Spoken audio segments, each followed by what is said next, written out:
Stay away from social media drains. And I would get my feelings hurt back then because someone would say, that's a stupid idea what you're doing. And then when I was doing it right, everybody was like, man, you are a rock star. I'm taking that trade. And I was like, yeah, I know I'm making money now because he or she thinks it's a good trade. I let other people back then influence my decisions or change the level of expectation I had on the trade. Because if they said, man, that's a good idea, I think it's going to go to 1150 when I was looking at like 1080. And I'm thinking to myself, yeah, they're probably right. And I would change my trade to what they're saying because, man, I don't want them to be right and me miss out on that extra profit. You see what that trap disc did? It took my trade away from me, and now I took their trade. Who's in control there? It wasn't me. I let go of the wheel. Don't join trading clubs. Okay? That means circles where everyone has the hive mentality. Because you need to discover who you are as a trader. And it's very, I guess, wasteful for your time.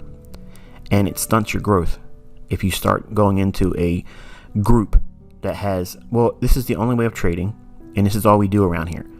Because what you're trying to do is be part of that clique.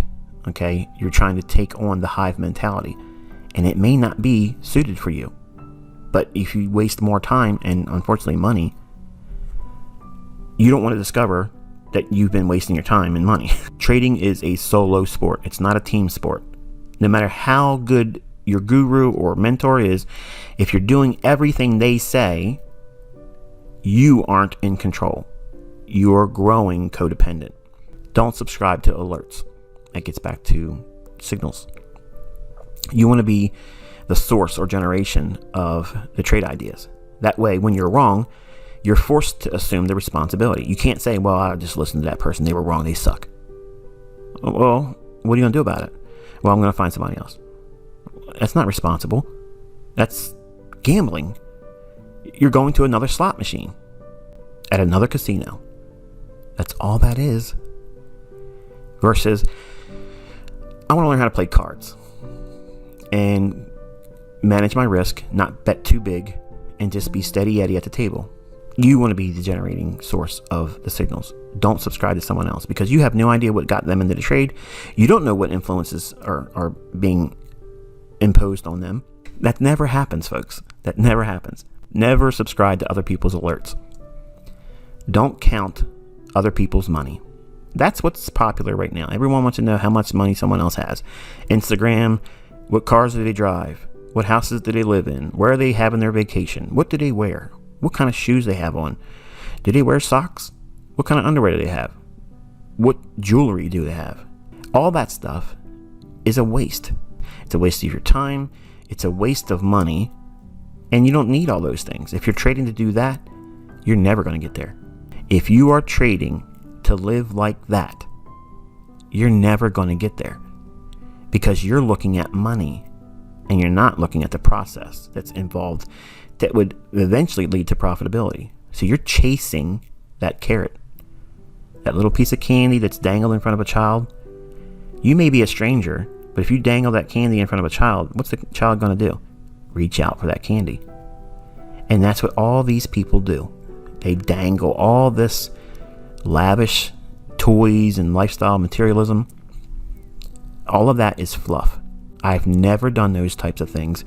And it's important to understand that the reason why I don't do it, it's not because of lack of it, because I have all those things. But it doesn't do anything to make you a better trader. It doesn't make you a better student. And it will not, in any capacity, motivate you. And then that translates into a greater skill set that's derived because you saw that. It doesn't work like that. But how many people fall victim to that? And I found out the hard way. Don't be enticed by other people's money. Don't count other people's money. Don't ask them what they make because you can't spend their money. That's why I don't talk about what I'm making. That's why I don't talk about what I have. And that's why I don't show you what I own. Because you can't drive my cars. You're not going to spend a night at my house. You're not going to eat dinner on my dishes. And you're not going to be on my vacations. So what difference does it make? It's not going to make me feel better about myself for doing it.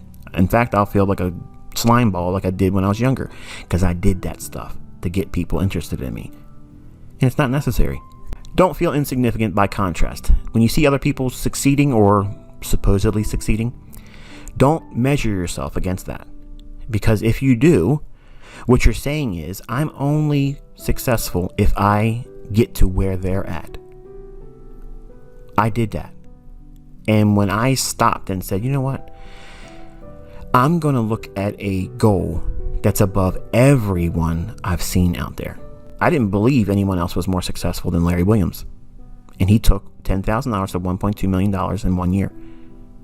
Actually, it was over $2 million that same year in 1987, but the crash hurt him and had to trade it back and got it to 1.2 before the close of the Robins World Cup that particular year. And you can see he still has the highest percentage gain in that contest.